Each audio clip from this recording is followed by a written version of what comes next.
হাত তুলে বলছেন আল্লাহকে ভালোবাসি, রাসূলকে ভালোবাসি। লজ্জা করে না? আজকে রাসূলের উম্মতদের কাঁদিয়ে বেড়াচ্ছেন, রাসূলের উম্মতদের উপরে অত্যাচার, জুলুম, নির্যাতন চালিয়ে বেড়াচ্ছেন। একজন বেনামাজিকে নামাজি বানাবার জন্য না, বেরোজগারকে রোজাদার বানাবার জন্য না, মদ, গাঁজা, দাড়ি হারাম বন্ধ করার জন্য না, মুসলমান ঘরের ছেলে বাপ মাকে খেতে দেয় না, তাকে বললাম না যে বাপ মাকে খেতে দে, বাপ মায়ের হক আদা কর, এর জন্য আমি আপনি প্রতিশোধ নিইনি, বদলা নিইনি, এর জন্য মারামারি ফাটাফাটি করিনি। একটা বেঈমান বেদিনের জন্য, একটা হারামখোরদের জন্য আজকে মুসলমান হয়ে আরেক মুসলমানের উপরে নির্যাতন চালিয়ে বেড়াচ্ছে। ঠিক না? এই খারাপ লাগছে আপনাদের? জোরে বলবেন। আমি এখানে আমাকে কমিটি ভাইরা নিয়ে এসছে কোন পার্টির বিরুদ্ধে বলার জন্য? জোরে বলবেন। কোন পার্টি দালালি করার জন্য নিয়ে এসছে? আর আমি আপনার দাদা পীরের আওলাদ এখানে এসেছি ভাই কোন পার্টির বিরুদ্ধে বলার জন্য? জোরে বলবেন। দুনিয়ার রাজনীতির বিরুদ্ধে বলার জন্য এসেছি, কোন পার্টির দালালি করার জন্য এসেছি? কথা বলে না। কোন কারো দালালি করার জন্য আসেনি। ঠিক বলছেন? ভুল বললেন। হ্যাঁ, আমি কোন পার্টির দুশমনি করার জন্য আসিনি, কিন্তু এসেছি আমি একটা দলের দালালি করার জন্য এসেছি। খারাপ মনে নেবেন না। আপনারা অনেকে দল করেন, কি করেন না? করেন না? করেন। তবে হ্যাঁ, আপনারা কি দল করেন ভাই বলতে পারবো না, আপনার দলের নামটা কি তাও বলতে পারবো না। তবে হ্যাঁ, আমি আপনার পীরের বেটা, আমারও তো শখ হয় দল করা। হয় না? হয় না? হয় না? আমিও দল করি। জানি না আপনারা যে দল করেন সেই দলের কত বড় নেতা, কত বড় কর্মী বলতে পারবো না। আর আমি আপনার পীরের বেটা, আমি একটা দল করি। আমি সেই দলের আপনাদের মতো বড় নেতা না, একজন ছোটখাটো নেতা। আমি যে দল করি আমি সেই দলের একজন কর্মী। আমার দলের নাম বলবো ভাই? খারাপ মনে নেবেন না তো? যে পীরের বেটা আবার দল করে নাম বলছে? হ্যাঁ ভাই বলবো, খারাপ মনে নেবেন না তো? ঠিক বলছেন। জানি না আপনারা কোন দল করেন, আপনার দলের নাম বলতে পারবো না। আমি আপনার পীরের বেটা, আমি একটা দল করি। যে দল আমাকে পাওয়ার দিয়েছে, আমাকে ক্ষমতা দিয়েছে, যে দল আমার পাশে আছে, যে দলের নেতা কর্মীরা আমার পাশে আছে, সেই দলের নাম হলো আমার ইসলাম। ভালো করে বুঝবেন। জানি না আপনার দল আপনাকে দলের অস্তিত্ব রক্ষার জন্য, সমাজ পরিবর্তনের জন্য, সমাজকে পাল্টাবার জন্য আপনার দল, আপনার পার্টি আপনাকে কি পাওয়ার, কি ক্ষমতা দিয়েছে বলতে পারবো না। আর আমি যে দল করি, আমার দল আমাকে পাওয়ার দিয়েছে, আমাকে ক্ষমতা দিয়েছে। এই সাফেরি, যেখানে মদ, গাঁজা, তাড়ি, জেনা, ব্যভিচারী, মারামারি, ফাটাফাটি, অন্যায়, অরাজকতা, যেখানে জুলুম দেখতে পাবে, যেখানে বেনামাজি, যেখানে বেরোজগার দেখতে পাবে, যেখানে শরিয়াতের গালিজ কাজ, অন্যায় কাজ দেখতে পাবে, সেখানে তুমি ঝাঁপিয়ে পড়ে অন্যায়ের বিরুদ্ধে প্রতিবাদ করবে। তামাম পৃথিবীর মানুষ তোমার দুশমন হয়ে যাবে, তামাম পৃথিবীর মানুষ তোমার পাশ থেকে সরে যাবে। তবে শুনে রেখে দাও, আমি আল্লাহ, আমার রাসূল তোমার পাশে, তোমার বন্ধু হয়ে তোমার সাথে দাঁড়িয়ে থাকবো। ভালো করে বুঝবেন। এখানে ইসলাম আমাকে পাওয়ার ক্ষমতা দিয়েছে অন্যায়ের বিরুদ্ধে কথা বলার জন্য। ঠিক না? ভালো করে বুঝবেন। আমি এখানে কারোর বিরুদ্ধে বলার জন্য আসিনি, কারো দালালি করার জন্য আসিনি। আমি একমাত্র এসেছি আমার আল্লাহ পাকের, রাসূলের, শরিয়াতের, ইসলামের, কুরআনের দালালি করার জন্য। আমি একমাত্র এসেছি অসহায় মুসলিমদের দালালি করার জন্য। আপনাদের দালালি করে হক কথা, ন্যায় কথা বলে জাহান্নামের আগুন থেকে বাঁচিয়ে জান্নাতে নিয়ে যাওয়ার জন্য এসেছি। তবে কার ফাটবে, কার চটবে আমার দেখার দরকার নাই। রাগ করছেন নাকি আপনারা? কে ফাটবে, কে ফুটবে আমার দেখার দরকার নাই। এখানে আমি ওয়াজ করতে করতে বলবো, ভাই পকেট গুলো সাবধানে রাখবেন।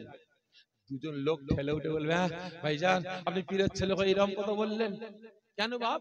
এখানে পকেট মার হয়ে যাবে। হ্যাঁ ভাই, এখানে পকেট মার হবে না। হতে পারে না, পারে না। দাদা পীর ইসাদ সাহেব 3 দিন জলসায় মাজারে এত গাদাগাদি লোক হাতটা খুলে মুনাজাত করতে পারে না, এইভাবে মুনাজাত করে, ঠিক না বেটি? আর সেখানে কাঁদছেন, আল্লাহ আপনি আমাদের গুনাহগুলো মাফ করে দেন, আর ওই সময় পকেট মার গিয়ে পকেট থেকে মানি ব্যাগ মোবাইল নিয়ে পালাচ্ছে, ঠিক না বেটি? ও তো দূরের কথা, আল্লাহ পাকের পবিত্র ঘর মসজিদের টাকা চুরি হয় না, হয় না?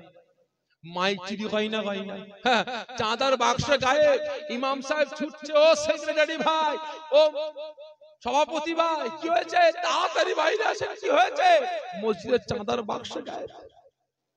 এই তো কদিন আগে ঘটলো ভাই আমাদের ওখানে ফুরফুরা শরীফে, ওই মাটি মসজিদ জানেন তো আপনারা, মাটি মসজিদ, সেখানে চাঁদার বাক্স তালা ভেঙে টাকা গায়েব, মসজিদের টাকা।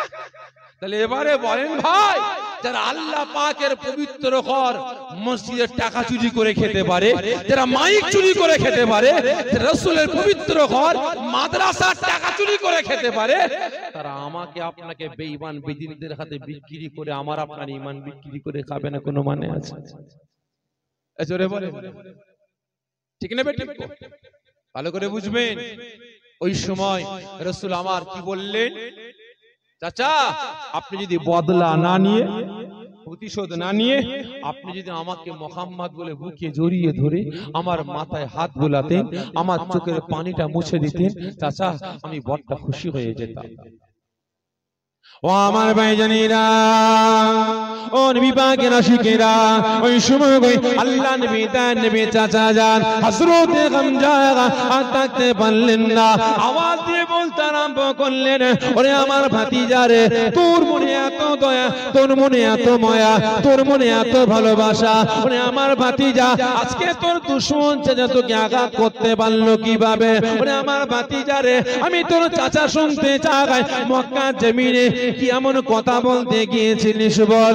আল্লাহ নবী তার নবী ফরমাচ্ছেন, ও আমার চাচা জান, আমি মুহাম্মদ, আমি মক্কা শরীফে জমিনে গিয়ে আমি আওয়াজ দিয়ে বলেছিলাম, এ মক্কার মানুষেরা, এই কুরাইশ গোত্রের মানুষেরা, আল্লাহকে এক আল্লাহ বলে বিশ্বাস করে নাও, আমাকে নবী বলে গ্রহণ করে নাও, আল্লাহ পাক তোমাদের সারা জীবনের জিন্দেগির গুনাহগুলিকে maaf করে দেবেন।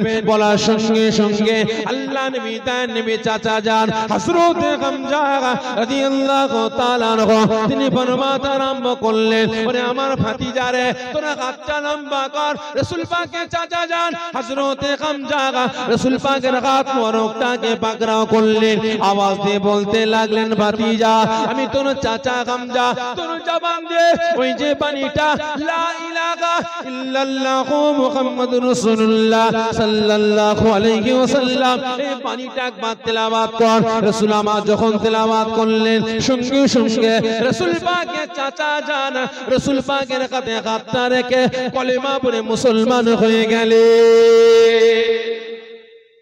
এটাই হলো ইসলামের আদর্শ, ঠিক না বেটি? এটা ইসলাম শিক্ষা দিয়েছে, এটা ইসলামের নীতি। আর আজ কিছু কিছু বক্তা বক্তব্যের মাধ্যমে বলে, কিছু কিছু লেখক লেখনির মাধ্যমে বলে আজকে ইসলাম প্রচার হয়েছে তরবারির জোরে, ঠিক না বেটি? বলে না, বলে না?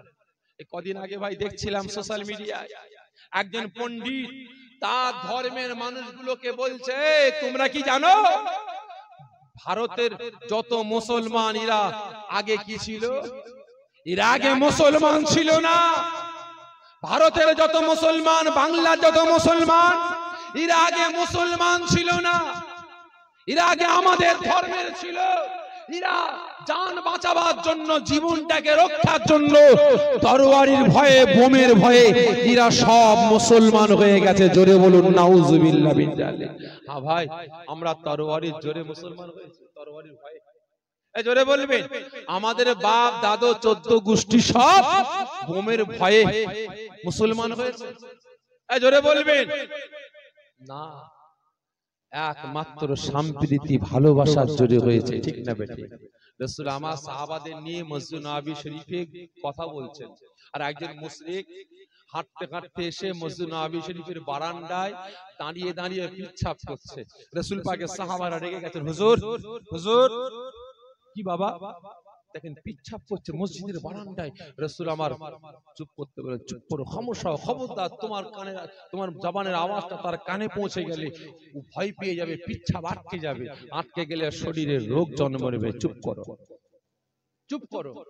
সাহাবারা চুপ করলেন, ও বেচারি পিচ্ছাপ করলো। রাসূল আমার বললেন, এই সাহাবারা যাও একটু পানি নিয়ে সেই জায়গাটা ধৌত করে দাও। রাসূল আমার বললেন, বাবা এটা হলো আমার ইবাদতের জায়গা, খবরদার এখানে পিচ্ছাপ করতে নাই। রাসূল কি বললেন? এটা ইবাদতের জায়গা, এটা আমাদের মসজিদ, এখানে পিচ্ছাপ করতে নাই, নোংরা করতে নাই। সঙ্গে সঙ্গে সেই মুশরিকটা বলে ওঠে, এটা আপনাদের ইবাদতের জায়গা, এটা মসজিদ। মুহাম্মদ যদি এটা কেউ আমাদের জায়গায় হতো, আমাদের ইবাদতের জায়গায় কেউ পিচ্ছাপ করতো, আমরা তার ধর থেকে মাথাটা আলাদা করে দিতাম, জুদা করে দিতাম।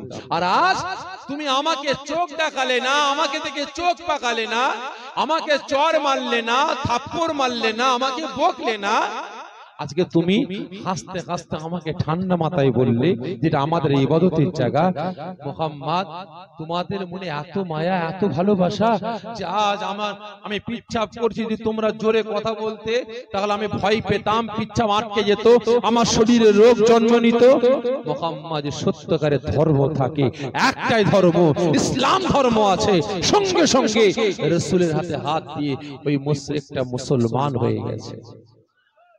এটা ইসলাম শিক্ষা দিয়েছে, এটা ইসলামের আদর্শ, ইসলামের নীতি। রাসূল পাক সাল্লাল্লাহু আলাইহি ওয়াসাল্লাম বলছেন, আয়া মা সাহাবা, আয়া আমার উম্মাত উম্মতিরা, তোমরা নামাজ পড়ছো, তোমরা নামাজ পড়ছো, মসজিদে এক রাকাত পড়েছো, 2 রাকাত বাকি আছে, 3 রাকাত বাকি আছে, 2 রাকাত পড়েছো, 1 রাকাত, 2 রাকাত বাকি আছে। পাশে পুকুর, একজন বাচ্চা, একজন যুবক, একজন বয়োজ্যেষ্ঠ পড়ে গেছে, বাঁচাও বাঁচাও গর্জন করছে, খবরদার নামাজ ছেড়ে দাও। কি বললেন? নামাজ ছেড়ে দাও। কে বললেন? রাসূল। নামাজ ছেড়ে দাও। মসজিদের বাইরে বেরিয়ে পড়ো, হাওয়ায় নামাজ পড়তে পড়তে ছাড়া চলবে? এই জোরে বলুন, ছাড়া চলবে? চলবে না। রাসূল পাক কি বললেন? নামাজ ছেড়ে দাও, মসজিদের বাইরে বেরো, পুকুরে ঝাঁপিয়ে পড়ো। কে পড়েছে? হিন্দু, খ্রিস্টান, শিখ, পারসি, পাদ্রী, পাঞ্জাবি, কাফের, মুশরিক, বেঈমান, মুসলমান, যাচাই করো না। ও আমার আল্লাহ পাকের বান্দা, ওকে পুকুর থেকে উদ্ধার করা, ও জীবনটাকে বাঁচানো তোমার জন্য ফরজ। জোরে বলবেন না? এটা হলো ইসলামের আদর্শ, এটা হলো ইসলামের নীতি।